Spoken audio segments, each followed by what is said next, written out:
Minsan sa sobrang busy natin, di natin namamalayan, sobrang gulo o wala na pala sa ayos sa mga gamit natin sa bahay o kaya naman sa lugar kung saan tayo nagtatrabaho. Dahil dyan, para bigyan tayo ng tips kung paano mag-declutter sa ating tahanan at maging sa ating workplace, makakasama natin ngayon si Ali Canita, isang professional organizer and decluttering expert.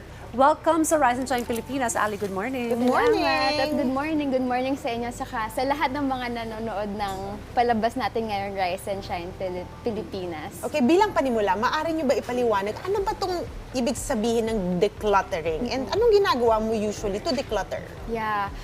Decluttering kasi ay pagtanggal ng mga gamit, ng mga kalat at mga bagay na hindi na natin kailangan. Kunyari, mga bagay na napagtandaan na natin, mga bagay na mga hindi na angkop sa buhay natin ngayon. Maraming ganun, maraming nakakalat lang talaga sa bahay na minsan di natin napapansin dahil super busy. So, yun. Tayo pa naman minsan, kahit ako ang hirap mag-let go ng mga Diba? bagay. Oo. Lalo na kapag medyo may sentimental value, Correct. medyo nag-invest ka sa particular na bagay na yun. Paano ba yung proseso ng pag-let go ng mga Yeah. bagay na ito? Kailangan ko yata yan.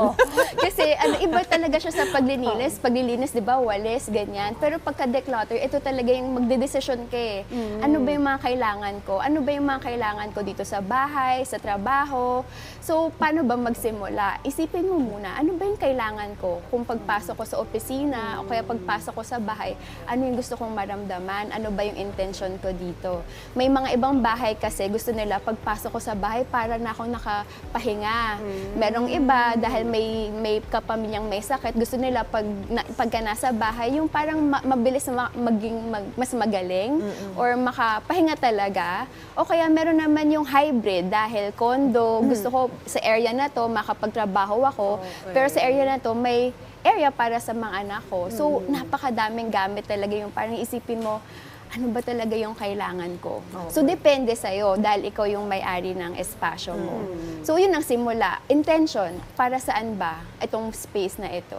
Tapos, pagka alam mo na, isipin mo, ano ba yung mga kailangan ko? Kunwari, sa trabaho, ang kailangan ko lang talaga ay ballpen, papel, at laptop. Or, kunyari, calculator. Iba-iba tayo ng mga rules, 'di ba, sa trabaho. So, ano ba yung kailangan mo? Kasi baka yung iba doon, wala, extra na lang yun, pang-distract na lang sa'yo. Kaya mas mahirap mag-concentrate, di ba, pagka marami kang nakikita. So, yun, at magsusort ka. Kunyari, alam mo na kung anong kailangan mo, isusort mo lahat. Para makita mo, ay, napakadami ko palang pantalon. O napakadami pala natin kutsilyo dito sa kitchen. Ilan ba talaga yung kailangan natin para mas madaling mag-desisyon?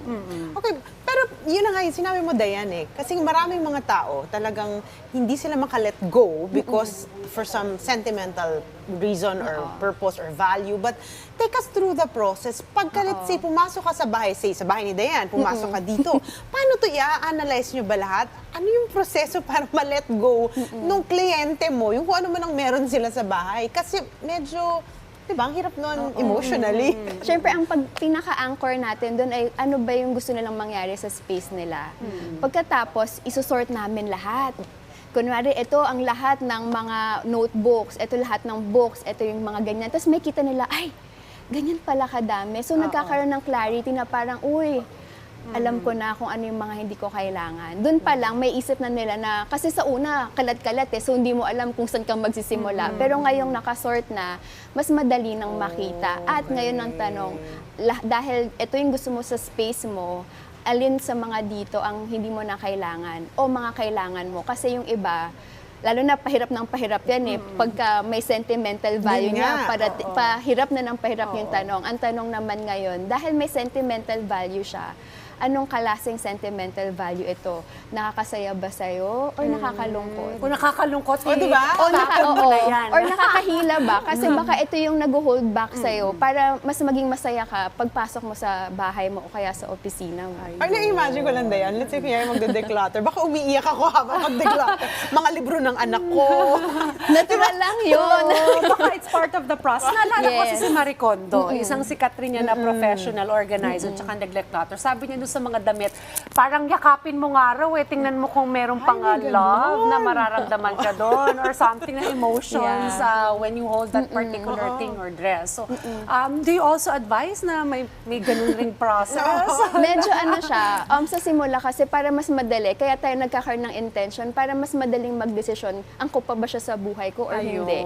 Para hindi na masyado, kasi lalo na kung i-hog mo to sentimental value, baka hindi ka makadecide lalo. Magtagal ka lalo. Mas lalo siyang magtagal. Okay, pag nag-declutter ka, ano ba yung iba't ibang epekto nito sa isang tao? So, unang-una, clarity sa utak. Minsan kasi pagpasok natin, tapos ang dami, saan ko ba hanapin yung kailangan kong mahanap? Minsan, ang mga nakakalat, reminder yan ng hindi pa tapos na kailangan gawin, unfinished business. And so, parang ang sakit din mabigat din siya sa kalooban. And so, aside from mental clarity, meron din siyang lightness sa puso pagka naramdaman mong maaliwalas ang ating paligid. Mga ilang oras yan araw? Oh, di ba? Pag Naiisip ko lang. Depende, pero wag niyong isipin na isang one-time, big-time siya. Kasi lalo na kung malaki yung bahay mo, imposible talagang isang araw. At kung maliliit yung gamit, lalo na kung mahilig ka sa anik-anik, isipin mo magde-decide ka bawat grupo, 'di ba? So depende siya kung gaano kalaking gamit o gaano kaliit. Well, ngayon pala na nag-uusap tayo, naisip ko na, paano yung mga libro ng mga anak ko from grade 1 to 10? I-donate. Pero parang may attachment ako kasi ako nag-tutor sa anak ko from grade 1 to 10. kailangan mo mag-invest ng isa pang storage. Para lang ba, library Kaso kasi siguro. limited kasi mga space ng marami sa Limited. atin. Kaya, minsan ang clutter, yun pa yung mas costly or minsan kasi magbabayad ka sa espasyo, ganyan. And so, isipin mo, ano ba talaga yung gusto? Gusto ko pa bang gumastos? O baka nga magkaroon ka pa ng pera dahil pwede mo pa sila ibenta ulit aside from At i-donate. least may incentive na gano'n, diba? Baka gusto mong tarahin na lang itong kalat Why not, mo. diba? Tama. Well, Okay. Ali, karagdagang mensahe o paalala na lamang para sa ating mga ka-RSP. So, ang ating pag-aalaga sa ating mga espasyo, sa ating lugar, ay pag-aalaga din sa ating sarili dahil makawala siya ng stress, pag magagamit mo talaga yung espasyo mo para sa gusto mong paraan, kunyari, makapagpahinga ka. So, space care is really self-care. Ayan. Ito may karagdagang tanong lang yung isa sa ating mga nanonood. Paano kapag meron kang mga alagang hayop? Ayun, Ang hirap naku. din mag-declutter, di Hindi mo ba? ma-declutter. Mahirap Depende talaga. rin sa mga sa mga nasa tao mo sa bahay. Ano ba kailangan may specific space ba for every part of the family, even your pets? Yeah, so kasi sa decluttering, ima-match mo talaga siya sa life stage at saka sa lifestyle. So kung ang lifestyle ay may pets, sa ang parte ng bahay na pang pet lang, hanggang saan mo siya, maglalagay ka ng boundary talaga kung hanggang saan pwede yung pet according to your liking. So, and then, syempre, acceptance na syempre yung mga pets natin, minsan nagugulo, nagsisira ng Nako, oo. yeah, o kaya yung kung saan man sila, kunwari magdudumi man sila o ganyan, ano yung gagawin mong paraan para maalagaan mo rin yung sarili mo dahil may pet ka. So, Very simple yung sinasabi ni Miss Ali, pero parang masalimuot pala ang proseso na to. Pero I'm sure marami sa ating mga ka-RSP ngayon very interested to declutter their homes because of this interview today. Okay, maraming salamat, Ali, Kanita, sa pagbabahagi na yung kaalaman sa amin ngayong umaga. Thank you so much. Salamat. Stacey. At magandang umaga. Mamaya maglilinis na po kami ng aming bahay at kwarto. Ako siguro emotionally, prepare ko muna ang puso ko. Sa pag-let go. Yes.